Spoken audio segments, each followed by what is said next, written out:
Boa tarde, são 2h22 da tarde, hoje é o dia 22 e eu quero compartilhar uma coisa que acabou de acontecer e um pensamento que eu acabei de ter. Tô até um pouquinho ansioso. A minha ex-namorada me mandou uma mensagem agora pedindo pra eu devolver,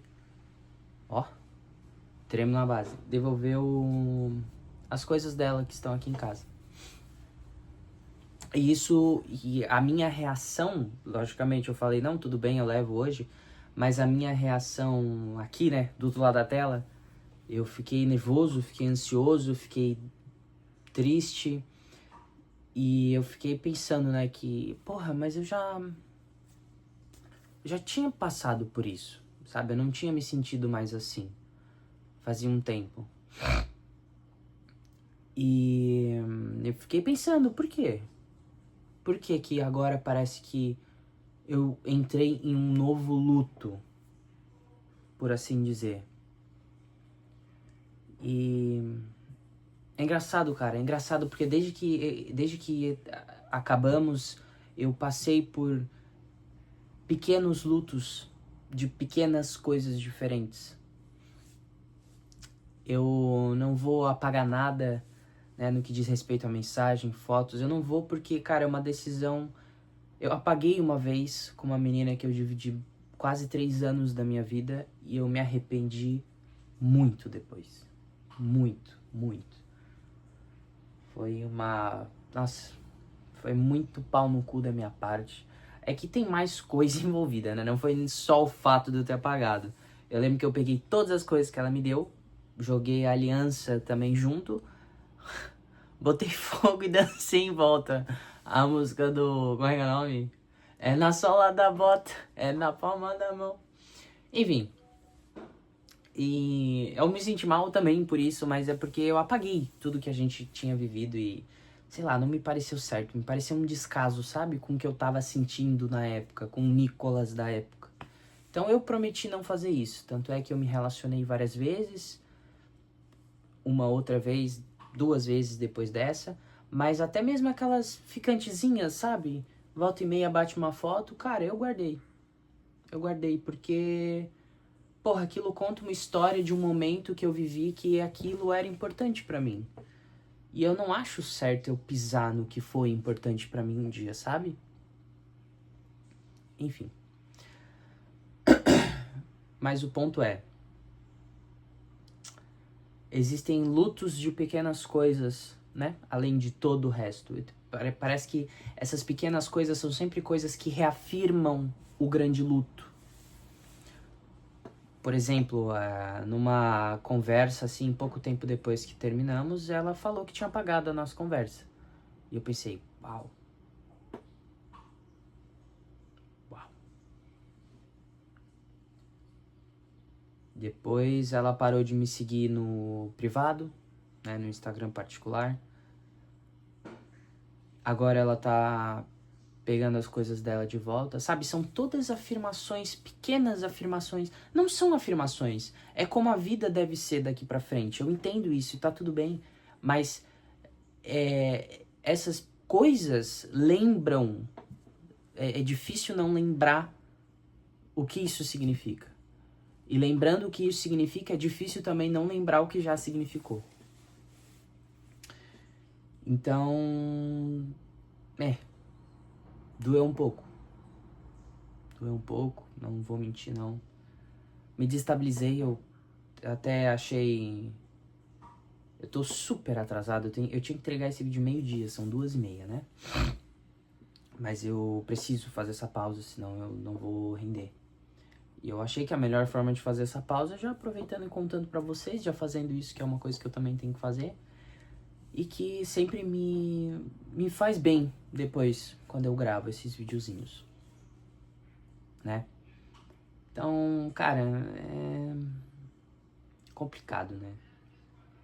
Eu não sei ao certo ainda o que eu sinto de toda essa situação, porque eu acho que em partes ela tá sendo muito má. Não é comigo, mas... Nossa, tá sendo tão fácil, sabe? Eu acho, de duas uma, ou a gente tava completamente desalinhado nesse relacionamento, assim, sobre o que era esse relacionamento pra gente. Ou, cara, eu não sei. Eu fiz alguma coisa, ela... não sei, mas é que eu... É inacreditável que a pessoa que eu me sentia tão amado, genuinamente me sentia tão amado, agora eu me sinto próximo como o pior ser humano da história, do mundo inteiro, do lado dela. Que eu não... já comentei com vocês, mas eu duvido de mim mesmo num nível existencial tão profundo que é bizarro, cara. Bizarro. Enfim.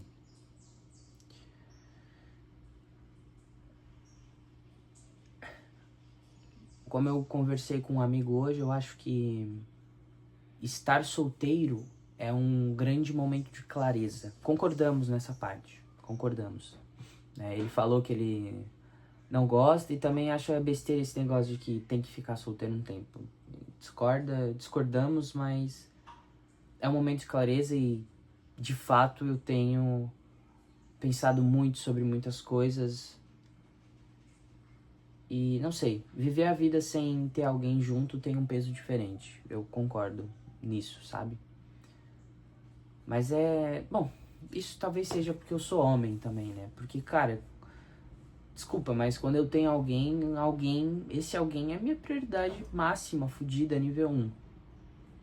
E agora que eu não tenho alguém, a minha prioridade máxima, fodida, nível 1 sou eu. Talvez isso venha junto com momentos de clareza e, enfim.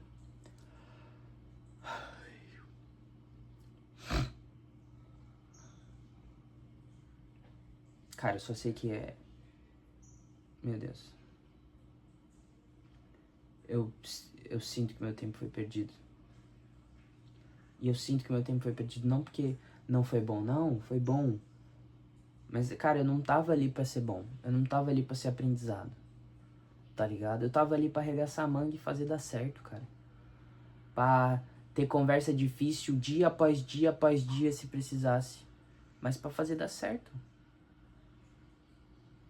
O que tá te incomodando? Isso e aquilo. O que a gente pode fazer? X, Y, Z. Funcionou X? Não. Funcionou Y? Não. Funcionou Z? Não. Então vamos ter que pensar em outra coisa. Brainstorm de ideias. É isso que eu quero pra minha vida. Eu quero alguém que faça dar certo, que sente, que converse, que esteja alinhado com esse meu princípio de construir algo juntos. E eu não sei se foi falta de maturidade minha em não saber escolher, em não saber reconhecer que, de repente, essas coisas que eu considero tão importantes estavam desalinhadas, ou se eu fui enganado. Não sei. Porque eu lembro de no começo ter tanta certeza. Eu lembro que o fato dela ser mais velha me tranquilizou num nível tão absurdo. Porque, primeiro, meu primeiro relacionamento, 15 anos, retardados, os dois, só se fuderam. Mas depois que terminei, eu me reconstruí pensando no meu próximo relacionamento. Porque eu já falei que isso é uma puta pilar importante na minha vida. Segundo relacionamento, cara, retardados, ambos, mas ela era muito, cara, ela tinha uma necessidade de estar com as amigas, uma aprovação social tão grande, tipo assim, beirava uma insegurança esse bagulho, sabe? E, cara, não tinha o que eu fazer, ela precisava viver, ela precisava enfrentar aquilo ali sozinho, sei lá quanto tempo ia demorar. Terminamos também, tive meus problemas, tive minhas culpas, mas, de novo, terminei e eu me reconstruí pensando na próxima, pensando, vou fazer melhor. E agora, e nessa última vez, eu enxerguei uma mulher, entendeu? Eu enxerguei uma mulher que sabe o que quer, que ia estar disposta a fazer dar certo, entendeu? A nossa conexão foi muito genuína, nossa química era muito grande e eu pensei, pronto, zerei o game. E talvez aí tenha sido um dos meus maiores erros. Eu acho que o sentimento de que eu consegui não foi suficiente para me manter aonde eu estava, entende? Eu acho que essa sensação de jogo ganho me quebrou um pouco, me acomodou.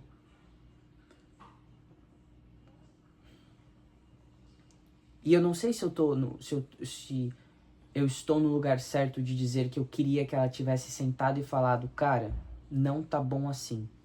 Tu tá, sei lá o que aconteceu, tu não faz isso, tu tá acomodado. Eu vou tomar uma decisão que eu não quero tomar se a gente não sentar e resolver isso agora. Eu não sei se eu teria a maturidade de fazer isso. Eu não sei. Então, eu reconheço que é muito fácil, na posição que eu estou, dizer o que eu gostaria que tivesse acontecido, o que eu gostaria que o outro tivesse feito. E isso, inclusive, serve de aprendizado pra mim mesmo, pra próxima vez. Mas, porra, cara.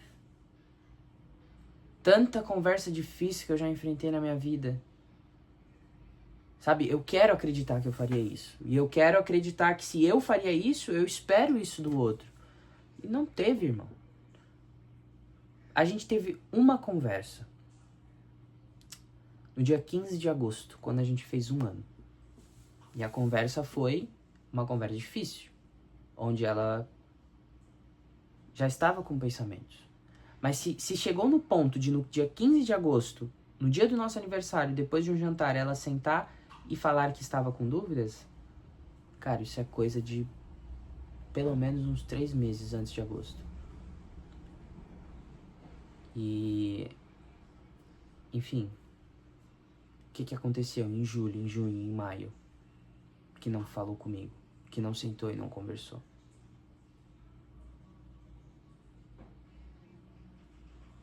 É isso? Sabe, é isso, eu não te vejo como homem. Cara, isso não é um pensamento normal de se ter do seu parceiro. Ponto. No primeiro resquício, no primeiro sinal de pensamento disfuncional, eu acho que ela devia ter ido atrás e ter desconstruído, conversado, feito a puta que pariu, pra não deixar chegar nesse ponto. E talvez, de novo, talvez eu seja muito fácil pra mim falar isso, porque no meu relacionamento passado eu tive problemas em não falar esperando que o problema suma. Meu relacionamento só acabou por causa disso. Porque no momento que eu precisei sentar, conversar e resolver, eu não fiz isso. Por N motivos, insegurança, preguiça, sensação de que não ia adiantar porra nenhuma, N motivos, mas eu não fiz, não tive a conversa difícil que eu precisei ter. E chega a ser familiar essa situação, né? Do tipo, já fui essa pessoa um dia. E, porra, serviu de aprendizado pra mim, né? O que eu passei no outro, que eu não falei quando tinha que falar e que custou o meu relacionamento. Talvez sirva de aprendizado pra ela, talvez não. Eu acho que viver a vida esperando que as pessoas aprendam as lições que você quer que elas aprendam é uma receita pra desgraça. Ai, mas eu ainda amo ela. Eu vou amar ela pra sempre, eu já falei isso aqui. Não deixei de amar nenhuma pessoa que eu já amei, de forma alguma. E eu espero que dê certo no fim das contas pra ela, né? É aquele negócio, né? Eu oro pela sua felicidade, torcendo pra que eu seja ela. Mas se não for, que ainda assim seja feliz. Não sei se ainda tá no ponto de que dá pra sentar e conversar. Eu acho que hoje tá muito inflamado as coisas. Eu acho que terminou e as coisas foram inflamando aos poucos, sabe? E agora tá talvez no ápice de inflamação para os dois lados. Então eu acho que sentar e conversar agora não daria certo. E eu sei que o tempo cura todas as feridas e o tempo ajeita tudo, foda-se. Mas, cara, o problema aqui não é o tempo. O problema dessa situação toda aqui não é...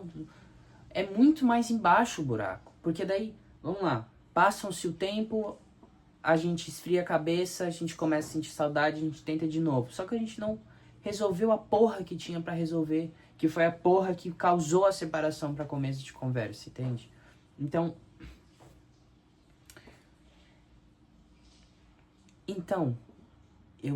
o meu ponto é,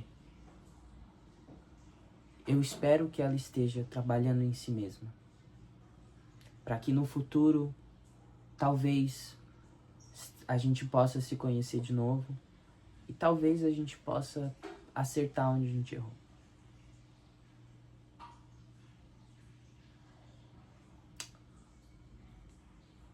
E é isso.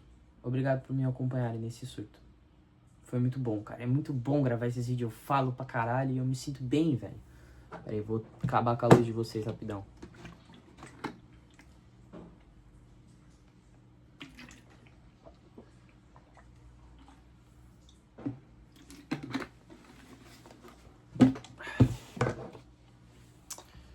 Enfim, gente. Vida que segue, né? De um jeito ou de outro, vida que segue. Amanhã a Deus pertence e faça de seu próprio dia o seu próprio mal, né? Não lembro como é que é a passagem, mas é alguma coisa assim. Tá nas mãos de Deus. Porra. Eu não brinco, não tô brincando. Vocês não sabem a paz do coração que me dá falar em voz alta. Tá nas mãos de Deus. Bizarro, cara. É bizarro. É isso. Muito obrigado. Eu vou voltar a editar meu vídeo, né? 15 minutinhos, 17 minutinhos, 18, porque teve um outro vídeo que eu apaguei, né? Quase 20 minutinhos descansando. É isso, gente. Hoje eu ainda vou ver ela lá na loja. Desejem sorte. Tchau, tchau. Sabe, uma coisa interessante aconteceu. Eu sempre ouvi em podcast de multimilionário sobre um negócio chamado de doença do novo rico. Não. Picada da riqueza? Não sei. Mas eu sei que a Pablo Marçal falou, se eu não me engano. Eu não gosto dele, mas eu lembrei disso, vou comentar aqui pra dar contexto. Que ele tinha um trabalho lá e ele, nessa história que ele contou, disse ele que ele foi fazer um show, que juntou uma galera e fez um show. E ele fez em, tipo, 1 hora o tanto de dinheiro que ele levou 15 anos pra fazer. E aquilo mexeu com ele. Foi a doença picada da riqueza. Não lembro o termo certo. Eu não fiz tanto dinheiro assim. Mas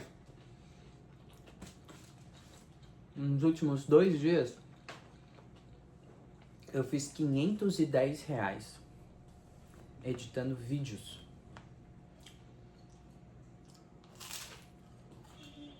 E R$510 é metade do que eu ganhava em 30 dias trabalhados no meu antigo emprego.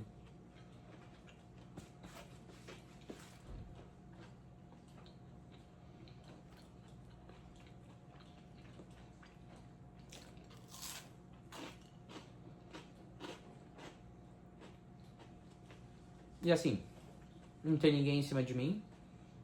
Eu tô dentro da minha casa trabalhando. E eu faço o meu horário.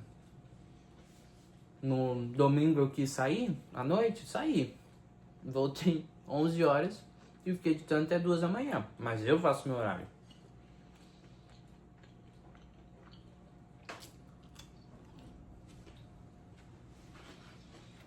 Eu tô muito pensativo sobre como que eu posso investir mais nisso? O que eu tenho que fazer com esse 510 para que ele volte? Depois a gente conversa, tô atrasado.